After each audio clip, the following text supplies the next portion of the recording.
What is up, everybody? We are back. I am George Mossey. This is the George Mossey Show. Please say hello to my co-host, Heather C.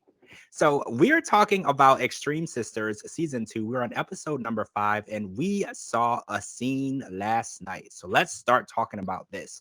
So V and Ashley were in the car. They decided to go over to talk to Ashley's mother, Dana, regarding the surrogate situation. I have to just throw this out there. I have never seen so much resistance for a surrogacy situation in my life. Like between all of these different people that are resisting this situation, I think it's crazy. So there has to be some more deep-rooted issues that we haven't unpacked yet. Maybe in the season we're going to learn more about. But there's a very strange relationship between Ashley's mother and V. And the best way to describe it is what Ashley told us is jealousy, because apparently Ashley and her mom Dana were very close. She helped raise Ashley's 2 boys. She actually referred to her mother as their father. Like she literally helped do everything for them. She owes everything to her. So she doesn't really understand where the jealousy comes from, because no one could ever do what she did for her. So Ashley appreciates her mom a lot, but she just doesn't like V. And she said that V and Ashley seem to be doing everything together and leaving her out. And she just wants her daughter back, which I don't know. I kind of can understand that too when they were very close. And I'm pretty sure the relationship that Ashley and V have is very close to the relationship that Ashley had with her mom. So that's understandable. But the point that she got me was when she said, I would disown and not claim this child if it came from V, but this would be her granddaughter. That took me like, I don't know. Like people always said, no matter how families feel, babies will bring you together. They said if you hate the person, you don't get along, you haven't spoken in 10 years, having that baby is supposed to fix that and make everybody feel more happy and comfortable and open up that communication. That seems to be the opposite of what happened with Dana. So what do you think is going to happen? Do you think that if they were to actually go through and have this baby, that Dana would not claim her grandchild? Do you really believe that? Okay, I have been waiting to talk about this segment. First of all, I'm not here to come for nobody's mom. I'm not going to disrespect nobody's mom. I know better than that. And I mean, I don't know her from the next person. We only know what we see on TV. But what I did not like and appreciate was how hasty she was being towards V. It was very, very clear that she did not care for her, Hmm. nor want her at her house. But I did not like the way she was basically like, you can't come to my house. You got to stay out in the car. Like, why is she here? What is she doing here? And like questioning all this stuff. And then to say, you know what, instead of, she knows her daughter's situation.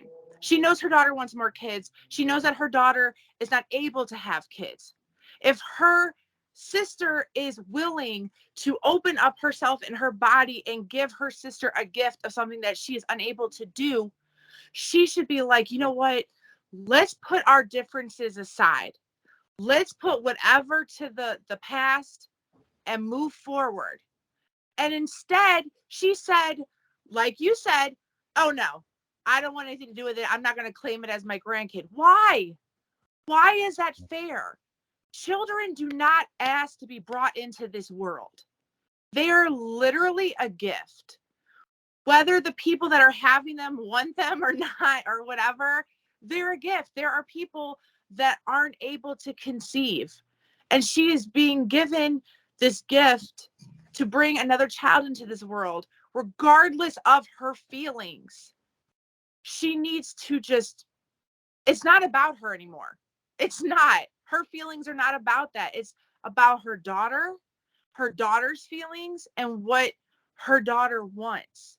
And this baby should be treated like any other grandchild. Yeah. It doesn't Uh-huh. matter who brought it into this world, who carried it, who delivered it.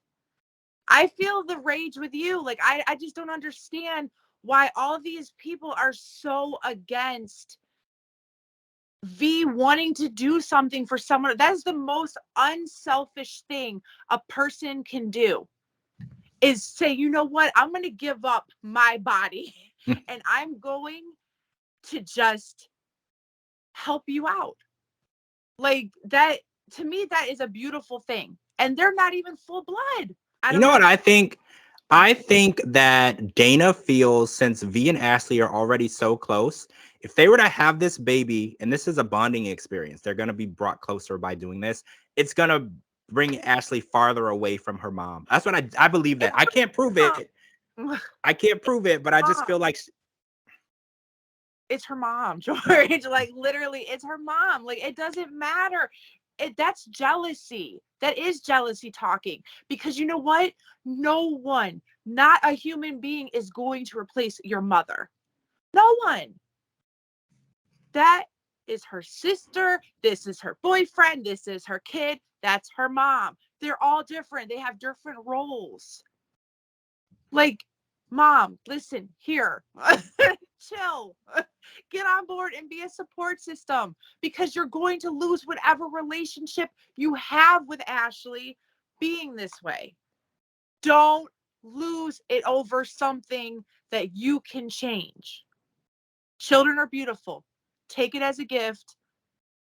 Thank V for her services.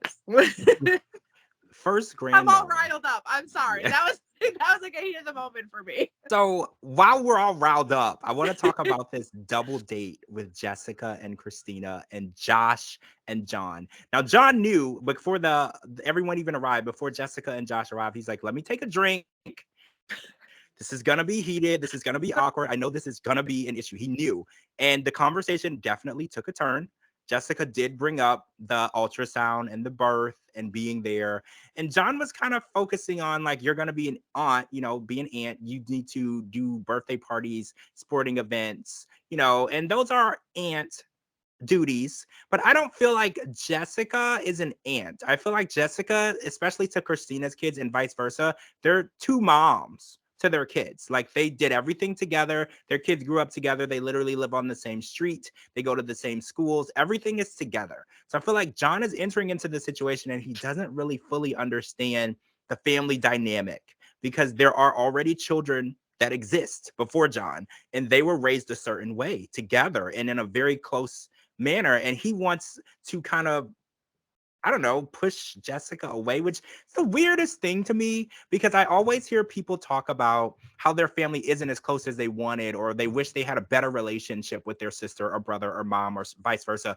They have that good relationship, and he seems to want to make that bad. I don't know. Like, this is the weirdest situation to me, because she would not only be help to them, she could help babysit, she could help drive them to events, she could help do things. If John has to work, she could take Christina to the doctors. If anything is going on, Jessica could be that person for him. And Jessica has even said, I've come to this dinner, I've come to this situation, and if there's any issue anymore at this point, it's John, it's not me. And I do believe that. I do believe Jessica has put on her big girl pants. She's apologized for the way that she acted when they were dating. And I do understand John is hurt, because she did try to break them up. She did say some pretty nasty things to him. We remember from last season, but she has apologized. And when it comes to family, you kind of have to accept apologies and move on, because family is family forever. For the rest of your life, this is family. And Christina and John are married, so they are linked as family for the rest of their lives. John is the one who has to accept that apology, though. And it's like, he's letting this baby come into this world with this grudge. And Christina is sitting at the table and she's like, if you don't get your shit together, the both of you, neither one of you are going to be there when this baby is born, because I can't deal with all this negativity. She's building a positive space to bring her baby into this world. And unfortunately, Jessica and John are bringing negativity into that space. I always feel like every time we talk about the situation, it ends up being like a roast fest for John. And I don't want to feel like we're like deliberately coming for him or anything. But in this case scenario, like, I'm extremely proud of Jess, because we literally saw her come so far on her feelings. And she has been such the bigger person, and it is eating her alive, because when somebody irks you, there's nothing more you want to do than just be petty and just like come at the person. And the fact that she keeps her composure, not once but every single time. She even just said, let's be best friends, like, chill, like, I know you don't like me, I like you, but you know what, we're gonna do this. And instead of him being like, all right, cool, let's work on this, he's like has it in his mind like she doesn't mean it. Even if she doesn't mean it, she's trying to show that she's trying to be a good support system for her sister and their baby. It is not fair to come between what they had because you didn't like when Jess tried to come between what y'all had. It is not okay to come between what they have and separate them and use this baby as a wedge between them as sisters. She was already not invited to the wedding. She was already not like the first person probably told when she was pregnant. Why else would you want to kick her while she's down? She learned her lesson. She's grown from it. She's apologized. And all she wants to do is be present. How can you fault a person for wanting to be there? There are so many absentee people in the world, so many absentee family members, and all she wants to do is be there and support them and love on this baby. That's all she wants to do. Yeah, I don't see the negativity in having her there. And I do remember Christina said a couple episodes ago that in their past relationships, they put each other first and they ignored the feelings of their husbands. And that is what caused the demise of both of their marriages in the past. So she is trying to keep John's opinions valid. And I agree with that. You have to keep the person's opinions valid for the relationship to work. But I can see watching her at the table, Christina doesn't agree with what's going on in front of her. She doesn't agree. She wants her sister to be there, but she's not speaking up because she knows in the past disregarding her husband or her boyfriend's feelings, it ended the relationship. The relationships didn't last. So she's kind of stuck between a hard place and a mountain because she's like, well, if I disregard his feelings and say this is how it's going to be, that could be the end of us. He could leave. He could feel unheard, unlistened to, and he could leave. But at the same time, is it fair for her to not have the birth and relationship with her sister that she wants to make him happy? Like, I feel like there's no compromise. He won't compromise, and then she's just going along with it. And no one's really happy. Like when they go out and they do things together, no one is really happy. Even Christina was crying at this dinner because she's pregnant and no one is thinking about how she feels. Everyone is thinking about how they feel and how this affects them. No one is actually worried about her. Exactly. And they need to because she's the one carrying the baby. And she doesn't need the stress, nor does she need the drama. And I don't blame her. She's like, one more time, and I'm going to have the baby by myself, and y'all can watch from a distance. Like, good for her. Stand your ground because you know what? If they're not going to listen, you got to get it through their head some type of way. So I just hope that they can at least put this together so they don't miss any milestones in this beautiful thing that's about to happen to their family. No more milestones. Exactly. Jess already missed the wedding, like and the ultrasound. Like, this is so petty. Like, I feel like I don't want to use that word, but this is like petty. The way that John and Jessica are going tit for tat. I don't like it. It's just petty. They're adults, and I just need them to sit down in a room with no one else and maybe a moderator, a mediator, somebody so no one hits each other, and just get it out. Call everybody whatever name you feel. Get it out of your system so you can move on because you guys are going to be family forever. Period. You got to get over this. And John, you too. You're in the family. You're part of this crazy sister dynamic now. You married into it. So you've got to learn how to move past these things too.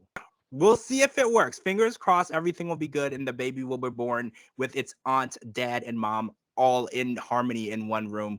Or if Christina has to take the baby out into the woods and give birth with it away from everyone. Who knows? All right, guys, that's all the time we have. So make sure you are watching with us next week so we can see what's going on because the Capasso triplets will be back and we're going to see what's going on with them. All right, guys, I'm George Mossey. Make sure you follow me on all social media platforms at George Mossey, georgemossey.com, and anywhere you get your podcast. Follow my co-host too. Her links are right here at the bottom. And we will talk to all of you guys really soon.